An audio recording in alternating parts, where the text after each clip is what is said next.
Frank again. Just building on the last video where I talked about and introduced 7th chords. In this one, we're going to talk about 7th chords again, but specifically we're going to look at minor and a diminished, or what we call half-diminished chord that occurs diatonically in the key of C. So just to dive right in, as you recall from previous videos I did talking about triads in this particular key, there are 3 minor chords that occur diatonically in the key of C. Their roots are D as in dog, E, and A. So what we're going to do is just start with those triads, and from there add a 7th note. And we're going to use the formula that I introduced in my last video, the most recent one. That is to say, from the 5th of whatever triad I'm on, I'm just going to go up another 3rd. So in the case of D as in dog minor, which you may recall consisted of D, F, and A. And again, that D to F is what helped define this triad as a minor triad. That distance is a minor 3rd. When I get to A, the next note in the alphabet would be B, but I'm going to skip that to get to C, because that's a 3rd above the A. When I do that, I have the 4 notes D as in dog, F, A, and C.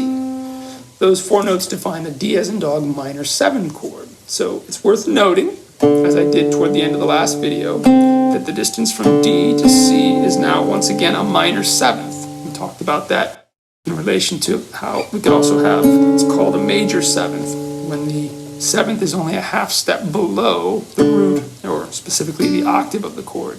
This was in relation to G, where we saw the minor 7th interval previously. Now we're seeing it again here. D as in dog up to C. That's a distance of a minor 7th. Even though that distance is the same as what we had for the G7 chord in the last video, because this particular 7th chord has a minor 3rd to start with, this would be called a minor 7th chord. Alright, so a minor triad with the distance of a minor 7th on top, that gives us a minor 7th chord. It's going to be the exact same thing from E. If you think back to what we learned when we talked about triads, what we did on D, we're going to do on E, in this case just a step higher since I'm using the similar fingering. That means from E I go up a minor 3rd, step and a half to G, and then up a major 3rd, of course, to get to the 5th. E, G, B as in boy. From here, up another 3rd would mean skipping C and getting to D as in dog. So from B as in boy to D as in dog is a minor 3rd. So here again, the notes we have are E, G, B as in boy, D as in dog, and that distance from root to 7th is called a minor 3rd.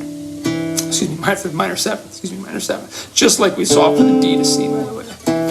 And the neat thing here is you can see that pretty easily in the shape when I just slide the whole thing up. So once again, E to D as in dog, a minor 7th we call that, just like we did for the D minor 7, which means E is also a minor 7th chord. Now after this we have an A. A for us, I'm going to drop down to the 5th fret of the 6th string. And from there we know that A is a minor chord from previously talking about this with regard to triad. So A means we have to go up to C, which is a minor 3rd, and then from C to E to get to the 5th. From E, to find the 7th, I'm going to go past the next note of the alphabet, F, and go right to G. Notice here then the notes for the A minor 7th chord are A, C, E, and G. And perhaps most importantly to this video, A is once again a minor 7th away from the G that's above it. So 3 times now in each of these minor 7th chords, we've noticed that the root is always a minor 7th, we call that interval, away from the 7th of that particular chord. But fundamentally, the chords remained all the same. What do I mean by that? Each of those triads was a minor triad. D, E, A. All we did was go up an extra 3rd from the 5th of each triad, or a minor 7th in total from the root to locate the 7th chord. But again, that did not change the fact these were all minor triads. Therefore, we call these chords minor 7th chords. That's different than the G7 we learned in the previous video, which you're welcome to go back and review if that's not clear. That chord, even though it also featured a minor 7th from root to 7, included a major triad underneath it, so to speak. So that's why we call that G7, and we call these chords all minor 7. D minor 7, E minor 7, A minor 7. So the last chord we're going to talk about today is what's called a half-diminished chord.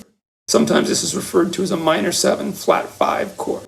And in this key, again, to keep things diatonic, we start with the triad we already know. In the key of C, B as in boy, to D as in dog, to F, gives us a minor triad. Again, diminished triad. So it starts with a minor third, but then it goes up another minor third, and that's how we know it's diminished in this case. And those notes, of course, are B as in boy, D as in dog, and F. So from here, if we were to continue up past the next note in the alphabet, G, we would arrive at A. A, it turns out, from B, is yet again another minor seventh. That's the interval, the distance. So the four notes that make up this chord are B as in boy, D as in dog, F, and A. It's not quite a minor seventh chord, because for that, the fifth would have to be sharp by one note. That distance from root to fifth would have to sound like that, but it doesn't. It has what's called a tritone, or in this case, a flat five. Same thing. And because of that, even though we go up to a minor seventh interval, we cannot call this a minor seventh chord. Instead, it's what's called half-diminished, or sometimes minor seven with a flat five. That literally just means the fifth is a tritone away from the actual root of the chord. All right, so this is a chord that can operate similar to the fully diminished chord. Again, half-diminished is in the title. That's your first clue, I suppose. But not exactly the same. And we'll get more into that as we start using it in different contexts, certainly in different songs with chord melody. The main takeaway then for today is that we have three minor chords that are all minor seventh chords when we add the seventh on top.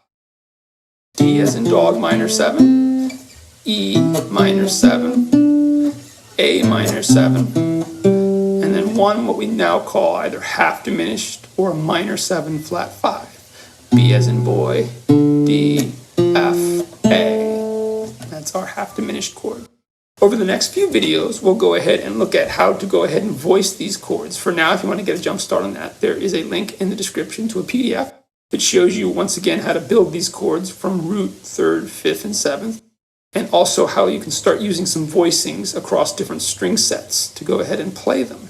What you'll begin to notice, hopefully, is that unlike triads, as soon as we bring the seventh into play, we have a different kind of sound that we can then apply to songs that we're either creating or arranging. So that's one of the main things we'll be looking at, is how to use this in different contexts, the interval of a seven. So again, check out that PDF, and I'll talk to you next time.